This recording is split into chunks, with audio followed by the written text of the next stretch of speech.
Sa video na ito, alamin natin yung mga patungkol sa demonic concert. Tingnan natin kung ano yung magiging epekto nito sa mga tao. Sa panahon natin ngayon, marami ng iba't ibang paraan na ginagawa itong si Satan para magparamdam siya at magpakita sa mga tao. Yung ibang mga tao, wala silang kamalay-malay na nakita na pala nila sa Satanas, pero parang wala lang sa kanila. At yung iba, tuwang-tuwa pa sila. Sa iba't ibang mga pagkakataon at sa iba't ibang paraan, pwede magpakita at magparamdam si Satan. Pero alam niyo ba mga kapatid, sa panahon natin ngayon na pwede rin sa pamamagitan ng concert, doon magpakita at magparamdam itong si Satanas. At sa ilang mga concert, may mga makikita tayo doon na yung mga tao gumagawa sila ng mga ritual o kaya man mga gawain para kay Satanas. Kamakailan lang, merong concert na pinapakita doon na parang gumagawa ng mga ritual yung mga tao. Sinasabi nila na doon sa concert na yon, gumagawa raw sila ng ritual para kay Satanas. Makikita na sa stage ay sumasayaw yung mga tao at nakapaligid sa parang isang malaking robot.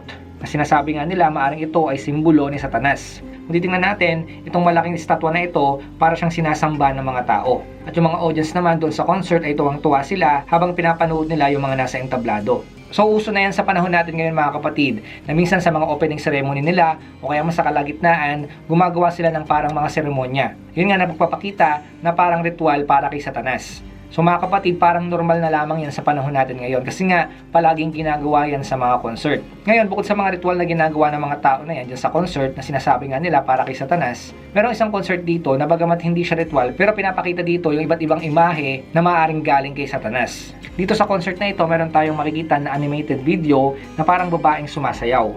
Na sa kanyang pagsayaw, parang kumukuha siya ng mga kaluluwa ng mga tao. Ayon sa kanila, sinasabi nila na yung babae raw na yun daw ay si Lilith. Ngayon mga kapatid, sino nga ba itong Lilith?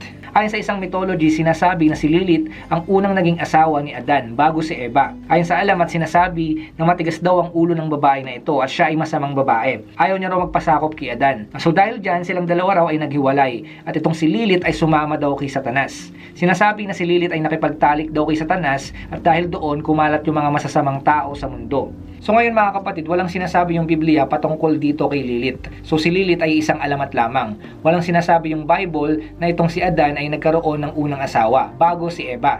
At yun nga sinasabi na itong si Lilith ay nakipaghiwalay kay Adan at yun nga sumama naman kay Satanas. Ngayon dahil sinasabi nga ng mga tao na yung animated figure na yon, si Lilith daw yon, pero mga kapatid, hindi naman yun yung issue dito sa concert na ito. Ang issue dito sa concert na ito ay yung ginawa nilang animated figure na yon.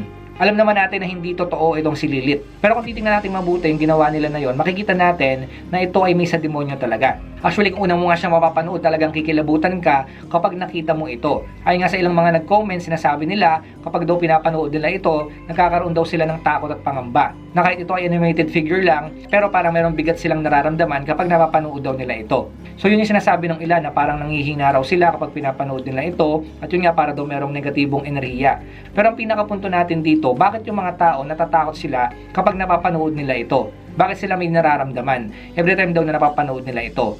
So ibig sabihin kaya sila natatakot, merong espiritu dyan si Satanas. Kasi mga kapatid, alam naman natin, yung espiritu ng takot, hindi yan ang gagaling sa Diyos. So malinaw mga kapatid, yung concert na yan, hindi yan sa Diyos. Malinaw yan ay kay Satanas. Sabi nga sa 2 Timothy chapter 1 verse 7, sapagkat ang espiritong ibinigay sa atin ng Diyos ay hindi espiritu ng kahinaan ng loob, kundi espiritu ng kapangyarihan, pag-ibig at pagpipigil sa sarili. So malinaw yung espiritu ng takot, ito ay hindi galing sa Diyos. Hindi tayo binibigyan ng takot ng Diyos. Ang nagbibigay ng takot sa atin ay walang iba kundi si Satanas. So malinaw ko yung concert na yon, binigyan ng takot yung mga tao, ibig sabihin yon ay kay Satanas. Doon pa lamang kahit sabihin nilang ito ay hindi kay Satanas, pero dahil natatakot yung mga tao kapag pinapanood ito, malinaw ito ay demonic. Merong masamang espiritu sa likod nito. So itong concert na ito ay nagpapatunay na itong si Satanas ay kumikilos siya sa panahon natin ngayon. At sa iba't ibang paraan nga tulad ng concert, doon siya nagpaparamdam. Nakikita natin yung mga tao wala silang kaalam-alam, wala silang ka-idea-idea na yung pinapanood pala nila, yun pala ay galing kay Satanas. Yun pala ay merong impluwensya ni Satanas. So nakakalungkot yun mga kapatid kasi wala silang kaalam-alam.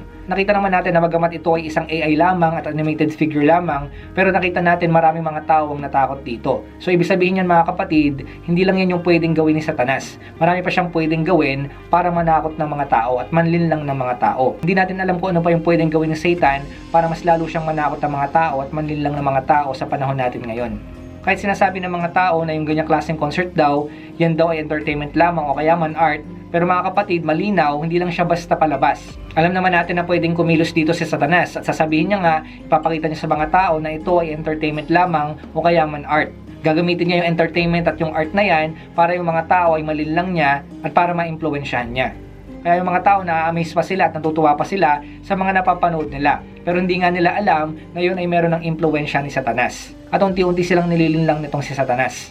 So sa panahon natin ngayon, pwedeng gamitin ni Satan yung concert o kaya man yung mga technology para ma-impluwensyahan niya yung mga tao. Para nga yung mga tao unti-unting mapahamak at mapunta sa kanyang kamay. Yun po yung pinaka-goal ni Satan. Kaya nga sa panahon natin ngayon, iba't ibang mga paraan na yung ginagawa ni Satanas. At alam niya yung gusto ng mga tao. So yun, papasok siya doon sa concert. Kasi nga, yun yung pinupuntahan ng mga tao. Kung saan maraming tao, kung saan maraming tinatangkilik yung mga tao, doon siya pupunta.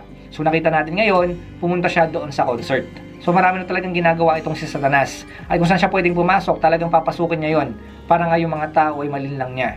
Kasi nga malapit nang lumabas yung Antikristo. Sa pamamagitan ng mga ganyang klaseng concert, makikita natin na yan ay paghahanda na para sa paglabas ng Antikristo. Sa concert na ito, makikita natin na talagang sa entertainment at sa art, talagang pinapasok yan ni Satan. At yun nga, gumagawa siya ng iba't ibang mga konsepto para yung mga tao ay malinlang niya. Kasi alam naman natin na magaling mag-disguise itong si Satanas. At yun nga mga kapatid, wala pa kasing nakakaalam kung ano ba talaga yung itsura ni Satanas. Pabago-bago yan kasi nga kaya niyang mag-disguise. Ito nga yung sinasabi sa 2 Corinthians chapter 11 verse 14. Hindi ito katakataka, sapagkat si Satanas man ay nagkukunwaring anghel ng liwanag.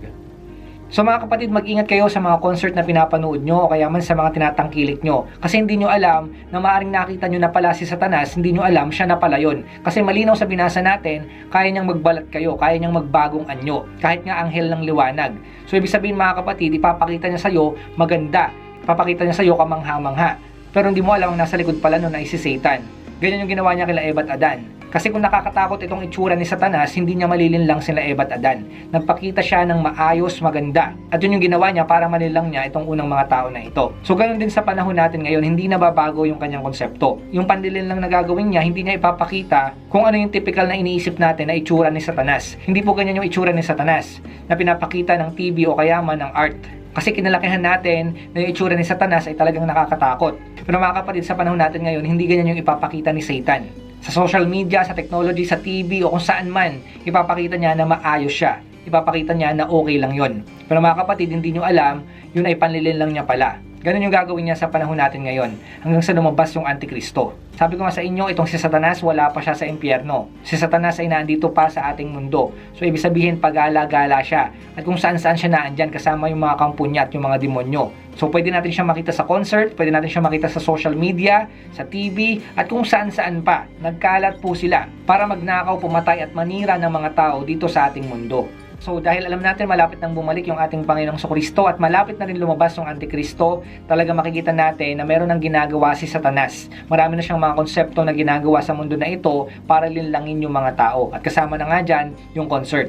So dapat mag-ingat tayo sa lahat ng mga tinatangkilik natin, sa lahat ng mga pinapanood natin. So yun lamang mga kapatid ang gusto kong ibahagi sa inyo. Sana may natutunan kayo sa ating tinalakay ngayon. Hanggang sa muli magkita-kita tayo. Salamat sa inyong panonood. Pagpalain kayo ng Diyos. Ingat kayo palagi.